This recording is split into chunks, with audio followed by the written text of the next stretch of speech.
আপনার চেহারা নূরের মতো উজ্জ্বল হয়ে যাবে শুধুমাত্র যদি একটি আমল আপনি করতে পারেন। অজু করার সময় পানি যখন আপনার চেহারায় দিবেন, আপনার চেহারায় পানি দেওয়ার সময় শুধুমাত্র একটি দোয়া আপনি পড়বেন, আপনার চেহারা থেকে মেস্তা, ব্রণ এবং চেহারার বিভিন্ন রকম কালো দূর হয়ে যাবে এবং চেহারার সৌন্দর্য এবং লাবণ্য ফুটে উঠবে এবং চেহারায় যেন নূর চলে আসবে ইনশাআল্লাহ। অনেকে দেখা যায় সুন্দর কিন্তু দেখতে ভালো লাগে না, কিন্তু অনেকে কালো কিন্তু তারা দেখতেও ভালো লাগে।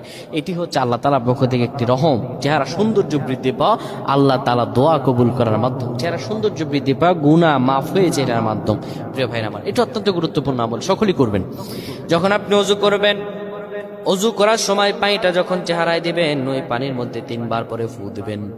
আল্লাহু নূরুস সামাওয়াতি ওয়াল আরদ আল্লাহুম্মা ইগফিরলি, আল্লাহু নূরুস সামাওয়াতি ওয়াল আরদ আল্লাহুম্মা ইগফিরলি।